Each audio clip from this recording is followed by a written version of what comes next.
명절 끝날 그 큰 날에 예수께서 서서 외쳐 이르시되 누구든지 목마르거든 내게로 와서 마시라.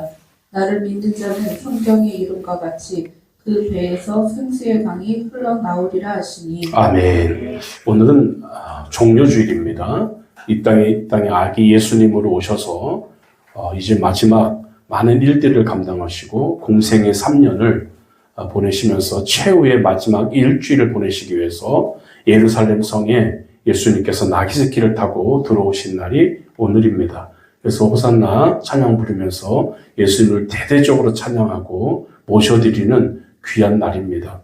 이 땅에 오셔서 고통당하시고 만약에 예수님의 부활이 없다면 우리는 아무 의미 없는 삶을 살 것입니다. 어찌 보면 성탄절도 너무 귀하고 감사하지만 우리가 더 중요하게 봐야 될 것은 부활주일이라는 거죠. 우리의 부활을 위해서 고난주간을 당하신 우리 예수님, 또 종료주일을 맞이하는 우리 이 주일날 하나님을 높여드리고 찬양하는 저와 여러분 되시기를 주의 이름으로 부탁드립니다. 종려가지를 흔들면서 호산나 찬양하면서 예수를 모셔드렸던 그 당시 사람들과 저희들은 똑같은 마음을 가지고 예수를 모셔드리는 이 시간이 되기를 주의 이름으로 부탁합니다.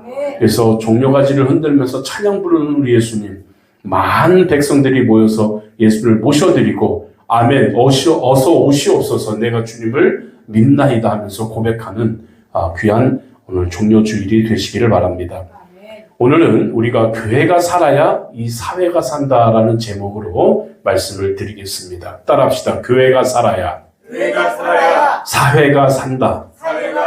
이 사회를 구하기 위한 근거가 어디서부터 시작됩니까? 사회 구원을 위한 선교 문제로부터 시작되어야 한다는 것이죠. 아닙니다. 교회 갱신에서 시작되어야 된다는 것입니다. 사회 구원을 위해서 애쓰시는 주의 종들이 물론 계시지만 그것이 중요한 게 아니다는 거예요. 이 사회를 구하기 위해서는 먼저 교회 갱신이 필요하다. 교회 갱신의 문제부터 시작되어야 된다. 오늘 그렇습니다. 교회가 살아야만 이 사회가 살기 때문에 그렇습니다. 교회가 생명력이 충만해지면 사회가 살아날 수 있다는 거예요. 우리가 이것을 붙들지 않으면 엉뚱한 싸움만 벌이게 된다는 것입니다, 여러분. 교회 문제에 대해서, 예배에 대해서는 도외시해버리고 사회 운동을 한다고 외치는 것은 다 공언에 불과합니다. 빌공짜, 말씀 언짜죠. 아무 공언에 불과한 그런 내용이 되고 마는 거예요. 교회를 갱신하면서 사회 구원이 이루어져야지 예배도 뭐 그렇게 중요하지 않고 또 무슨 그 도외시해버리고 또 전도도 도외시해버리고 오직 사회 구원을 위해서 애쓰는 것은 공언에 불과하다. 절대로 다 치유될 수 없습니다. 그것으로 해결될 수 없는 것입니다. 미국에서는 동성연애와 낙태 지지 운동이 아주 급속도로 퍼져가고 있습니다. 특별히 낙태 지지 운동은 낙태를 합법화시키자는 것으로 사회적으로 많은 논란의 대상이 되고 있는 중인 것입니다. 그런데 찰스 콜슨이라는 사람이 이 낙태 지지 운동을 반대하는 운동을 일으켜서 실제로 성공하게 되었던 거예요. 낙태를 하면 안 된다 하고 강력히 주장했던 사람이 찰스 콜슨이라는 사람입니다.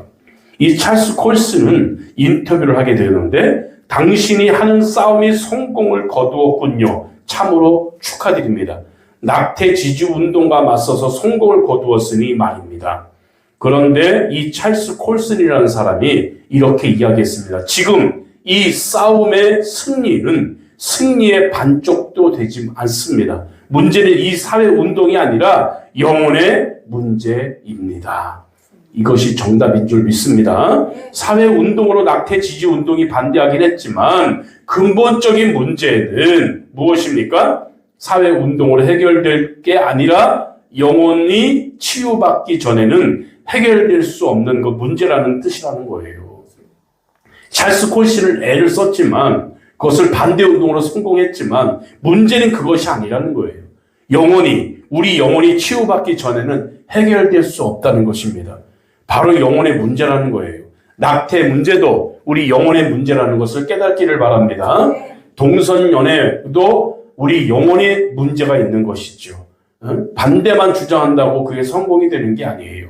그러므로 교회에서 이 생수가 흘러나와 사회로 흘러넘치게 될 때 사회 구원이 이루어질 수 있다는 것입니다. 지금 우리 한국 사회를 볼 때 어떻습니까? 교회가 생수의 근원으로서의 사명을 감당하지 못하니까 교회의 이 사명을 대신하는 단체들이 나오기 시작했어요. 그 대표적인 운동이 기도원 운동입니다. 몇 년 전까지만 해도 기도원이 너무 활발해져가지고 교회에서 생수를 주지 않으니까 답답한 심령들이 다 어디로 갔습니까? 산으로 갔습니다. 생수를 교회에서 얻어야 되는데 이제는 너무 답답하니까 기도원을 만들고 북한산, 삼각산, 무슨 산 하면서 기도원을 쫓아다니기 시작했습니다. 거기서 부르짖지 않습니까? 답답하다는 거예요. 교회에서 예배를 드려도 영혼이 풍족이 없습니다. 그래서 산꼭대기에서 올라가서 소나무를 붙잡고 방언받겠다고 그렇게 부르짖고 그렇게 랄랄랄라 하면서 내려오는 것은 우리가 볼 수 있다는 거예요. 이유가 무엇입니까? 답답하기 때문에 그래요. 목마르기 때문에 그래요. 교회에서 생수가 넘쳐야 되는데 오늘 그렇지 못하니까 편법적으로 하는 기도원이 잘못됐다는 말은 아닙니다. 필요합니다. 그러나 교회에서 먼저 생수가 넘쳐야 그게 정상이다라는 것을 말씀을 드립니다. 또 하나는 무엇입니까? 선교단체 운동이에요. 첫 번째는 기도원 운동이고 두 번째는 선교단체 운동이 생겨나기 시작한 거예요. 선교단체 운동을 통해서 지금까지 마음껏 기도하지 못했던 사람들이 기도하고 말씀을 체계적으로 배우지 못했던 사람들이 말씀을 체계적으로 배우고 교회의 사명인 복음 사역을 할 수 없게 있게 해줌으로써 이런 갈증을 해결해 주고 있다는 거예요. 선교단체들이. 그런데 이 기도원 운동이라든지 선교단체 운동이라든지 하는 것은 약수터일 뿐입니다. 뭐라고요? 약수터. 약수터에서 물 받아오는 것과 같은 거예요. 그래서 목마른 사람이 가서 물 떠다가 홀짝홀짝 마시는 약수터입니다. 하나님께서 원하시는 것이 무엇입니까? 졸졸 나오는 약수터가 아니라 생수의 강이 넘치게 흐르는 것인 줄 믿으시기 바랍니다. 교회에서 생수의 강이 흘러 넘쳐야 되는 거예요. 세상이라는 사막 가운데로 생수가 흘러야 되는 줄 믿습니다. 사막에 생수가 흘러보세요. 얼마나 그 생수가 귀하고 고귀합니까? 그런 것처럼 교회에서 생수의 강이 넘쳐야 사막 같은 세상에서 목이 시원함을 얻고 모든 문제가 해결되는 놀라운 역사가 있는 줄 믿으시기 바랍니다. 여러분, 세상이라는 사막 가운데 생수가 흘러야 되는 거예요. 그러므로 항상 한 시대의 영광은 교회에 있다는 것을 우리는 믿어야 합니다. 하나님께서는요, 기도원 선교단체가 아니라 그 교회의 영광을 다 주셨습니다. 그래서 교회가 그토록 중요한 것입니다. 그래서 교회에 강조되는 것이 이런 것입니다. 서울 시내에 젊은이들이 100명 이상 모이는 교회가 300교회 이상이 되면 서울 시내가 뒤집힌다는 거예요.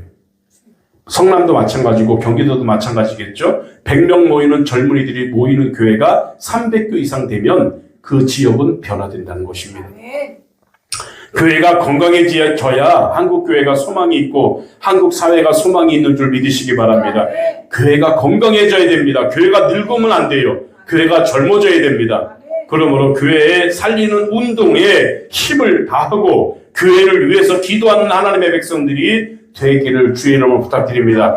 그래서 우리 한국교회 사회에 생명의 강들이 여기저기 흘러넘쳐 많은 영혼들을 살리는 그런 축복이 임하기를 주의 이름으로 부탁드립니다. 지금 간절히 필요한 것이 바로 이런 내용들입니다.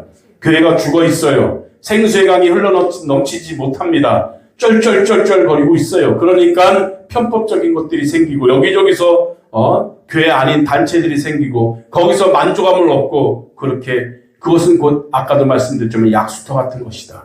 진짜 하나님의 생수의 강이 흘러넘치는 것은 교회가 되어야 될 줄 믿으시기 바랍니다. 우리 교회도 젊은이들이 100명 이상 모이고 그런 교회가 300교회 이상 되면 이 지역은 변화받고 뒤집어지는 줄 믿으시기 바랍니다. 그런 것들이 너무도 절실한 거예요. 성녀주의를 맞이해서 우리 예수님께서 이 땅에 오신 그 목적과 뜻을 이루는 우리 기쁜 충만교회 모든 성도가 되기를 주의 이름으로 부탁드리겠습니다. 기도하겠습니다.